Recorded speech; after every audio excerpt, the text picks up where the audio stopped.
कहानी की शुरुआत में हम एक जेल को देखते हैं जिसका नाम द शॉशैंक रिडेम्पशन है। ये दुनिया की सबसे सिक्योर तरीन जेल है। इस जेल में हजारों कैदी हैं, लेकिन आज तक इस जेल से कोई भी कैदी फरार नहीं हो सका क्योंकि इस जेल की सिक्योरिटी बहुत ही ज्यादा स्ट्रिक्ट है। इस जेल में ऐसे कैदी भी हैं जिन्होंने अपनी पूरी जिंदगी इसी जेल में बिता दी, लेकिन इन्हें इस जेल से भागने का ख्याल तक नहीं आया क्योंकि इस जेल से भागने की कोशिश करने वाले कैदी की सजा सीधा मौत है। अब यहाँ सीन कट होता है और हमें कोर्ट में एंडी नाम के एक आदमी को दिखाया जाता है जो अमेरिका के एक बहुत ही बड़े बैंक का बैंकर है। जज उसे उसकी वाइफ और उसके लवर के मर्डर के इल्जाम में उम्र भर कैद की सजा सुनाता है, लेकिन एंडी कहता है कि मैंने ये मर्डर नहीं किए हैं। पर एंडी खुद को बेगुनाह साबित करने के लिए उसके पास कोई प्रूफ नहीं था, जिस वजह से कोर्ट का जज एंडी को उम्र भर कैद के लिए दुनिया की सबसे सिक्योर जेल दी शॉशैंक रिडेम्पशन भेज देता है। एंडी के साथ और भी कई सारे कैदी होते हैं और जब इन कैदियों को जेल के अंदर लाया जाता है तब जेल के अंदर मौजूद बाकी कैदी आपस में शर्त लगाते हैं कि आज रात इन नए आने वाले कैदियों में से कौन सा कैदी रोएगा,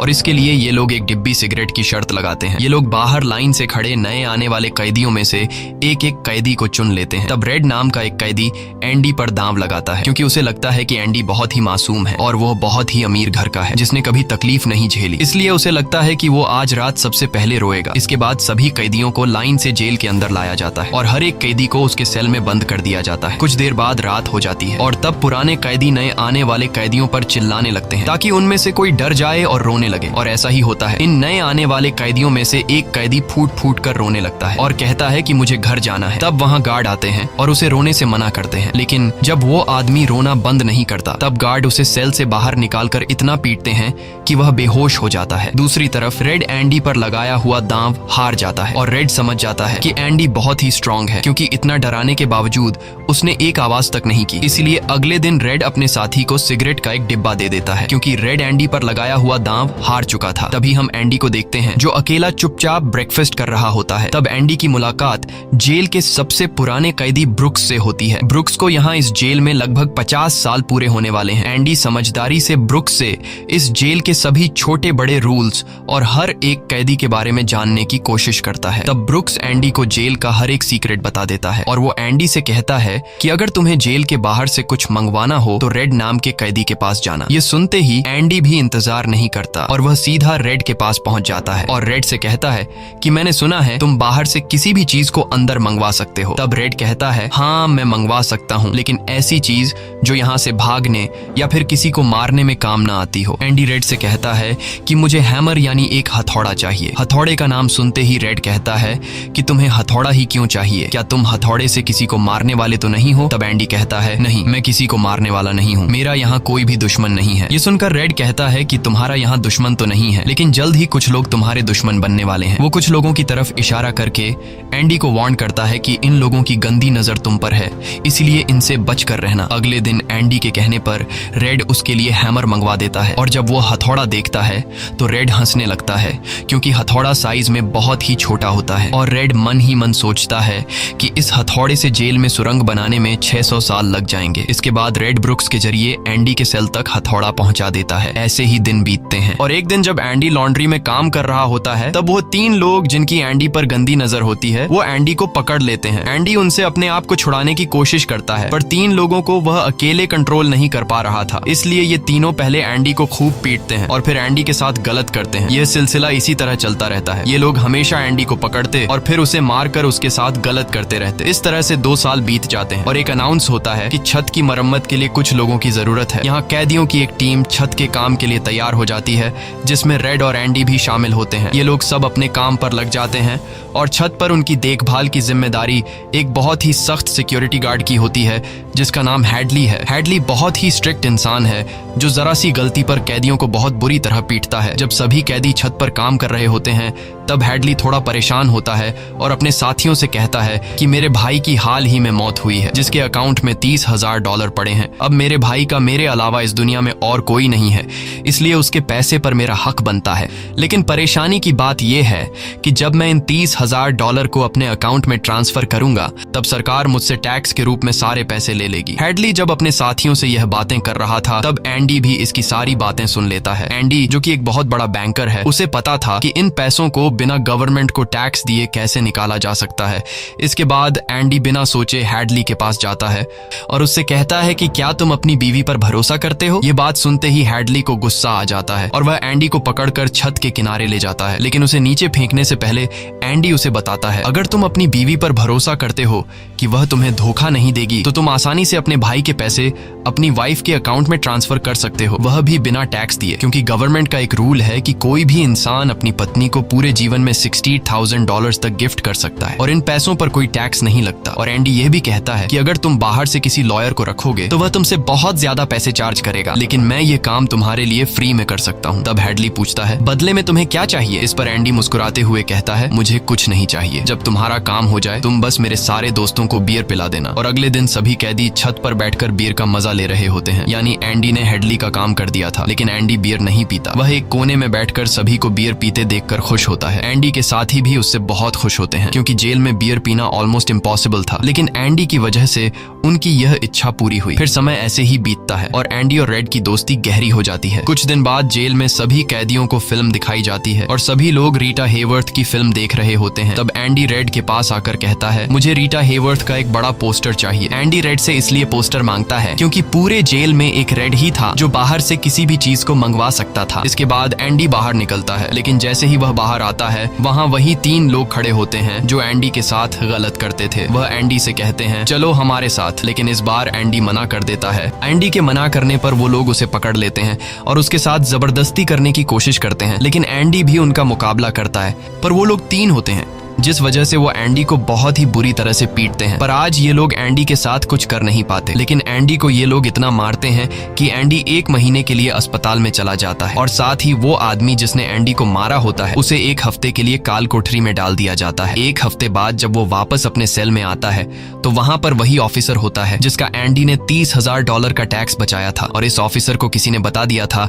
कि एंडी को इस आदमी ने इतना मारा है कि वो बेचारा 1 महीने के लिए अस्पताल में चला गया है। अब यहाँ वो ऑफिसर उस आदमी को इतनी बुरी तरह से मारता है कि वो हमेशा के लिए पैरालाइज हो जाता है। 1 महीने बाद जब अस्पताल से एंडी वापस अपने सेल में आता है तब उसे अपने सेल में रीटा हेवर्थ का एक बड़ा पोस्टर मिलता है जो कि असल में एक वेलकम गिफ्ट होता है रेड की तरफ से। इस तरह से दिन गुजरते हैं और एक दिन जेल का वार्डन सिक्योरिटी गार्ड के साथ एंडी के सेल में आता है और उसके सेल की तलाशी करवाता है। सेल की चेकिंग लेने के बाद जब वार्डन को कुछ नहीं मिलता तब वार्डन की नजर सामने लगे पोस्टर पर पड़ती है। वार्डन कहता है कि वैसे तो मैं सेल में पोस्टर अलाउ नहीं करता, पर तुम इसे अपने सेल में लगा सकते हो। दरअसल तलाशी तो एक बहाना होता है। वार्डन को इस ऑफिसर ने बताया था कि किस तरह से एंडी ने उसका $30,000 का टैक्स बचाया, इसीलिए वार्डन अपने फायदे के लिए एंडी से मिलना चाहता था। एंडी के हाथ में बाइबल होती है जिसे वह ले लेता है और बाइबल को लेकर वह यहाँ से निकल जाता है, पर कुछ ही दूर जाने के बाद वह वापस लौट कर आता है और उसके हाथ में जो एंडी की बाइबल होती है वह उसे लौटाते हुए कहता है कि मुक्ति इसी में है। अगले दिन वार्डन एंडी को अपने ऑफिस में बुलाता है और कहता है कि तुम्हारे जैसे इंटेलिजेंट आदमी को जेल की सलाखों के पीछे नहीं रहना चाहिए, इसलिए वार्डन एंडी को लाइब्रेरी का असिस्टेंट बना देता है। लाइब्रेरी में वही बुक्स नाम का बूढ़ा आदमी होता है जो कई सालों से लाइब्रेरी संभाल रहा है। तभी वो ऑफिसर जिसके लिए एंडी ने $30,000 बचाए थे वह एक दूसरे ऑफिसर को एंडी के पास लेकर आता है। असल में उसे ITAR का मसला था जिसे कुछ ही मिनटों में एंडी भर देता है, जिस वजह से पूरे जेल में एंडी के चर्चे होने लगते हैं। जैसे जैसे साल बीतते हैं एंडी के पास काम बढ़ता चला जाता है, जिस वजह से एंडी को अपने पास एक असिस्टेंट की जरूरत पड़ती है और वो अपना असिस्टेंट अपने सबसे अच्छे दोस्त रेड को बनाता है। एक दिन लाइब्रेरी में ब्रुक्स एक कैदी के गले पर चाकू रख देता है और वो उसे बिना वजह मारने की धमकी देता है। असल में सरकार ने उसकी सजा माफ कर दी है, पर वो इस जेल को छोड़कर नहीं जाना चाहता। आज उसे इस जेल में पूरे 50 साल हो चुके हैं।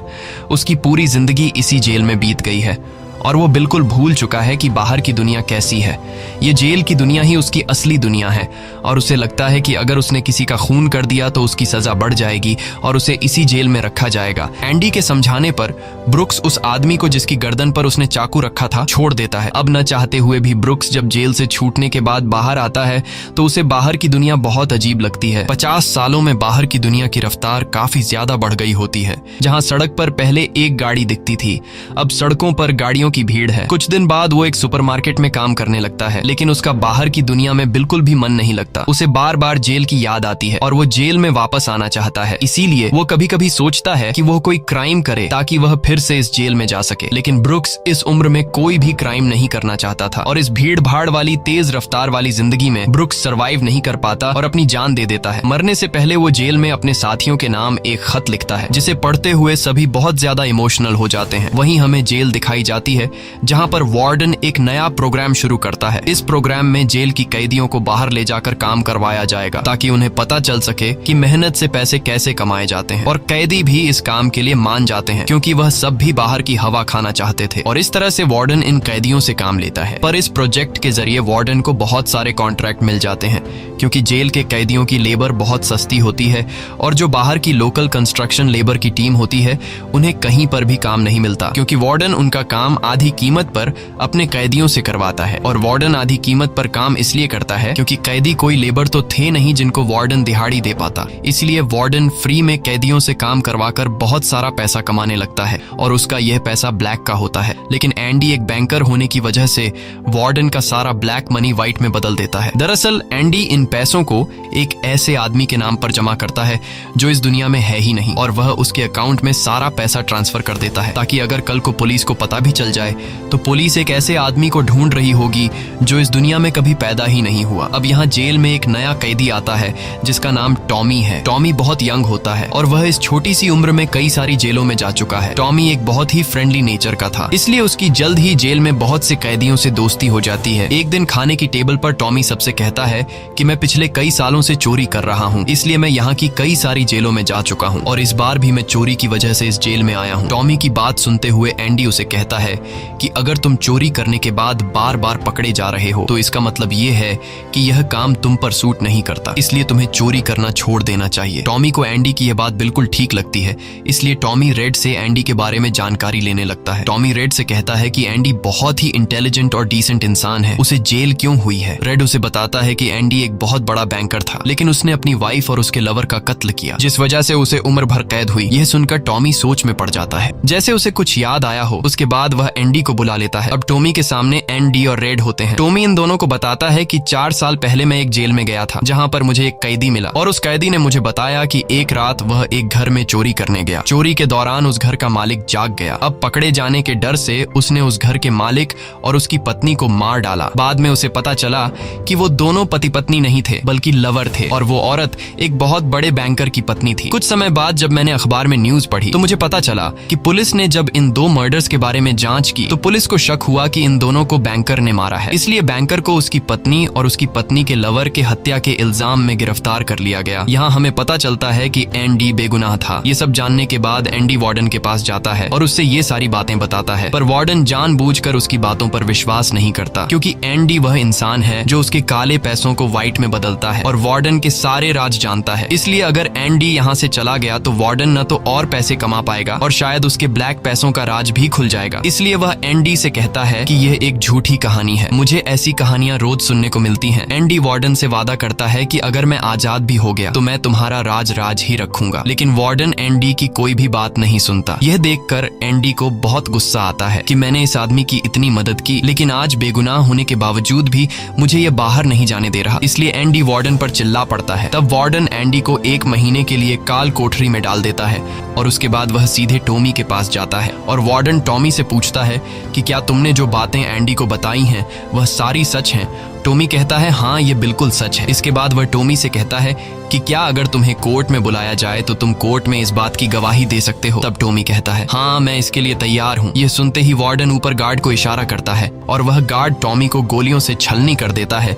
इसके बाद वार्डन एंडी के पास जाता है और उसे कहता है कि टॉमी ने भागने की कोशिश की थी इसलिए उसे गोली मार दी गई। लेकिन एंडी समझ जाता है कि टॉमी को क्यों मारा गया और एंडी मन ही मन सोचता है कि वार्डन बहुत ही घटिया इंसान है। एंडी वार्डन से कहता है कि आज के बाद मैं तुम्हारा काम कभी नहीं करूंगा। तब वार्डन कहता है कि मेरा काम तो तुम्हें ही करना पड़ेगा, वरना मैं यह जेल तुम्हारे लिए नरक बना दूंगा। और जाते हुए वार्डन सिक्योरिटी गार्ड से कहता है कि उसे 1 और महीने के लिए काल कोठरी में रखो। काल कोठरी एक बहुत ही खौफनाक जगह थी जहाँ काले अंधेरों में कैदी को पूरे 1 महीने रहना पड़ता था। अब एंडी इस काल कोठरी में 1 महीना तो बिता चुका था, लेकिन अब उसे 1 और महीना उसी अंधेरे वाले छोटे से कमरे में बिताना पड़ेगा। बाहर पूरे जेल में यह खबर फैल जाती है कि एंडी उस गुनाह की सजा काट रहा है जो उसने कभी किया ही नहीं था। जेल के अंदर मौजूद सभी कैदियों को एंडी के लिए बहुत दुख होता है। अब काल कोठरी में पूरे 2 महीने गुजारने के बाद जब एंडी बाहर आता है तो रेड उसके पास आता है। एंडी रेड से पूछता है कि क्या तुम कभी इस जेल से बाहर निकल पाओगे? रेड कहता है हाँ, लेकिन तब जब मैं बहुत बूढ़ा हो गया होऊंगा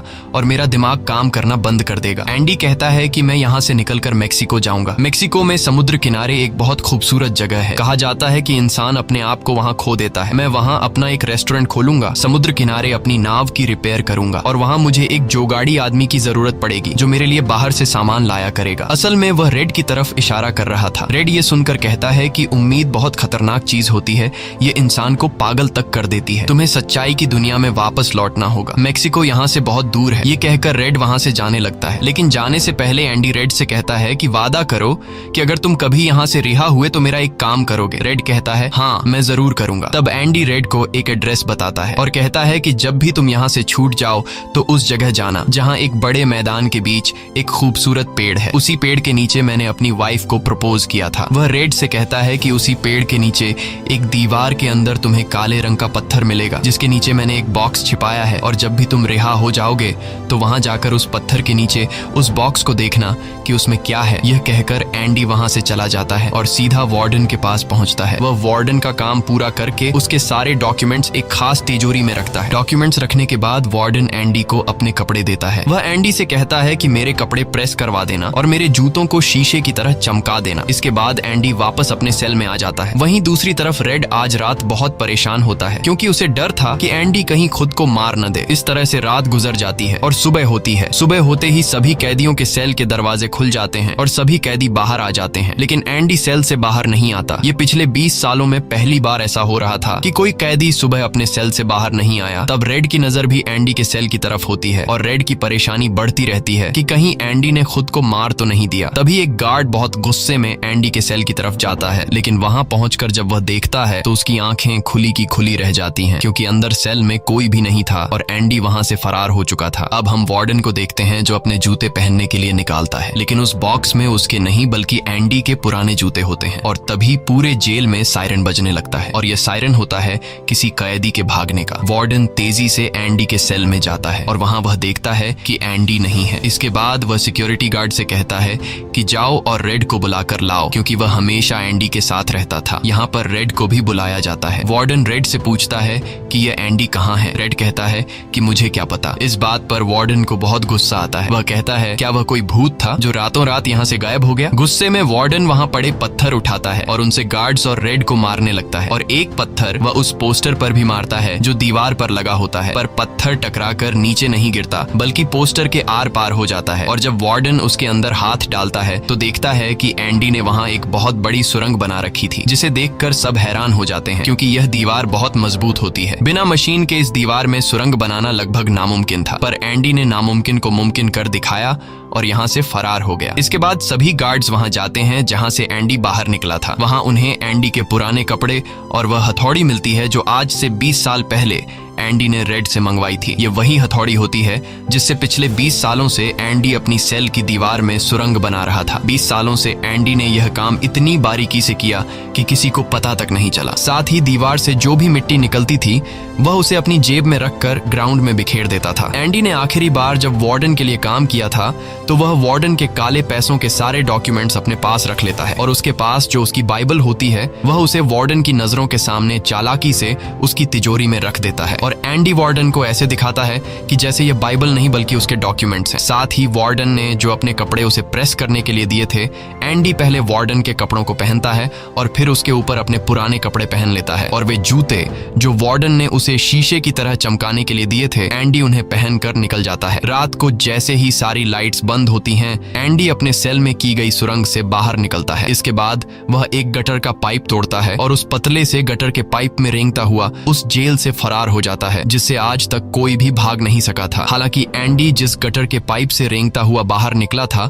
वह लगभग 2 किलोमीटर लंबा था। अगली सुबह एंडी उस बैंक में जाता है जहां पर वार्डन का सारा ब्लैक पैसा होता है। ये पैसे एक ऐसे आदमी के नाम पर होते हैं जो इस दुनिया में है ही नहीं। ये सारा डॉक्यूमेंट्स का खेल एंडी ने ही तो बनाया था और बैंक में उस अकाउंट के ओनर का जो सिग्नेचर था वह जेल से एंडी किया करता था। इसलिए एंडी को वार्डन का सारा पैसा निकालने में कोई मुश्किल नहीं होती। एंडी के पास उस आदमी के नाम के सारे डॉक्यूमेंट्स होते हैं, इसलिए एंडी बैंक्स में जाकर सारे पैसे निकाल लेता है और ये पैसे होते हैं $3,70,000। यानी कि एंडी न केवल आजाद हुआ बल्कि वह पैसों से माला माल भी हुआ। और यहाँ हमें पता चलता है कि एंडी जिस दिन से उस जेल में एंटर हुआ था उसी दिन से वह इस काम की प्लानिंग कर रहा था। वार्डन ने एंडी के साथ जेल में बहुत बुरा सलूक किया था और उसने टॉमी को भी मार दिया था, इसलिए वह वार्डन के काले पैसों के सबूत मीडिया को देता है। अगली सुबह यह खबर न्यूज़पेपर में छप जाती है और जब वार्डन तिजोरी खोलकर देखता है तो उसमें उसके डॉक्यूमेंट्स नहीं बल्कि बाइबल होती है। बाइबल के पहले पेज पर एंडी ने लिखा होता है कि तुमने सही कहा था, मुक्ति इसी में है। और जब वार्डन पेज पलटता है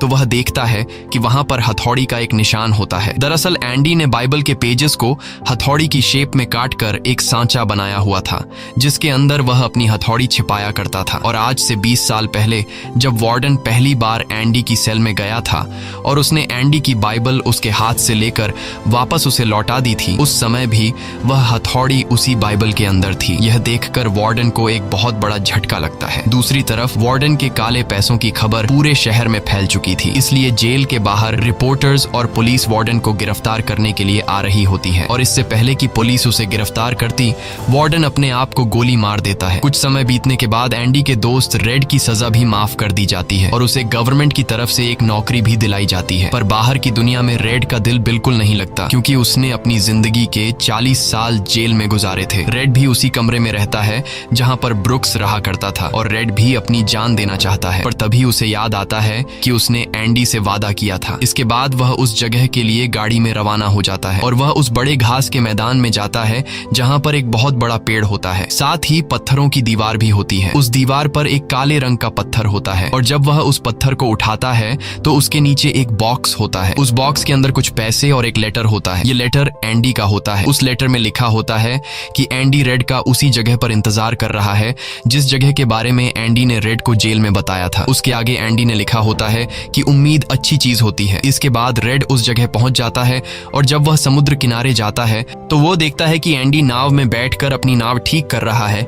यह जगह, यह सब कुछ एंडी का वह सपना होता है जो उसने जेल में रेड से शेयर किया था और रेड ने कहा था कि उम्मीद अच्छी नहीं होती। इसके बाद यह दोनों एक दूसरे को गले लगाते हैं और इसी के साथ ये कहानी खत्म हो जाती है। अगर आपको यह वीडियो अच्छी लगी हो तो हमारे चैनल को सब्सक्राइब और वीडियो को लाइक जरूर कीजिएगा।